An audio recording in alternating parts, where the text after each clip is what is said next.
I learned how to braid hair at home. My family always did braiding, and so I actually learned at 13 years old. My cousin taught me actually the craft, and she used to do individuals' hair in the neighborhood. They would come to her all the time to get their hair braided in different styles, and I watched her as she was doing that, and it was so fascinating to me just seeing her make other people beautiful. I basically wanted to learn the same thing, and I did. When Sherry opened her business in 2009, she discovered that she could not get a business license because Illinois law required hair braiding shops to have a cosmetology license. The law required entrepreneurs like Sherry to take costly schooling of at least 1,500 hours of cosmetology, a training that did not even include natural hair braiding techniques. I felt this as though we were not looked upon as legitimate entrepreneurs just because we were doing our craft that we've learned pretty much all our lives and through our family, and just to have us not practice that because we didn't want to go to cosmetology school for 1,500 hours, I thought was unfair. When you look at the beginning of the law about a decade ago, when the cosmetology lobby successfully passed the law in Springfield to keep the hair braiders out of business, it was in response to the fact that many of these entrepreneurs, these women community businesses, were becoming very assertive, and that their market share of the growing African American, Caribbean, and African hair braiders was a threat to the cosmetology interest. They also wanted to force the hair braiders to go to cosmetology schools. So basically we're dealing with an alliance of cosmetologists and cosmetology schools looking at these hair braiders as potential customers for their school, where they were forced to pay $10,000 to $15,000 in unnecessary training.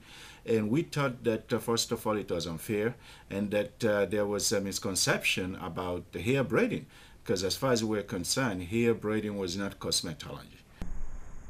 So many people are ignorant for the fact that they don't know where we come from. They don't know what we're doing means to us. Braiding is a part of the culture. No matter what anybody says, it has to be preserved, just like any museum. This is what our great-grandparents did, and this is what we are doing.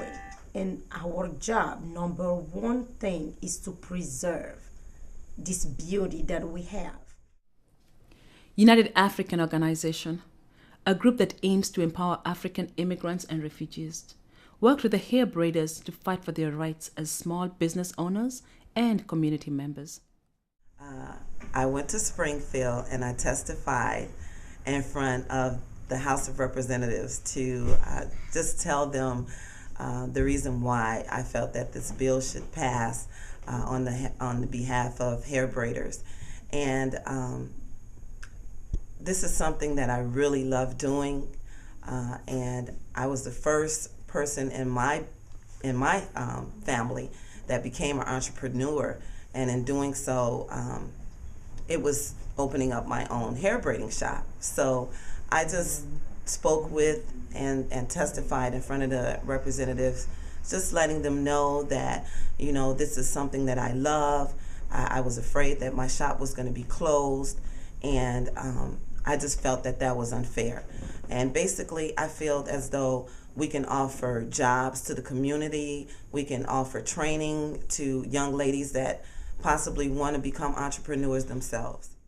In July 2010, after successfully passing the Illinois House and Senate, Governor Quinn signed the Hair Braiders Licensing Bill, HB 5783, into law.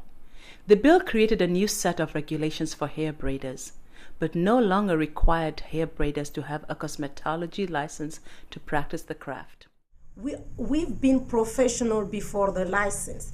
This is just going to give us more exposure to operate our business without fear of a client calling the police on you tomorrow, because when the police get called, guess what? It can accelerate. You can even get to the immigration just because you're trying to beautify somebody.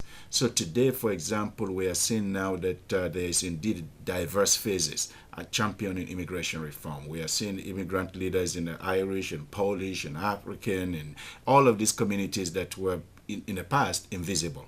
And so it is helping to really educate the society at large that immigration is an extension of globalization and that there are immigrants from all over the world. It's not just a Latino problem, and therefore there is a need, for our legislative leaders to look at this as indeed a civil right issue. 19% of our grant making over the past 30 years have supported immigrant rights groups in Chicago. By funding groups like United African Organization, who are organizing across issues, we are building a movement of racial, social, and economic justice.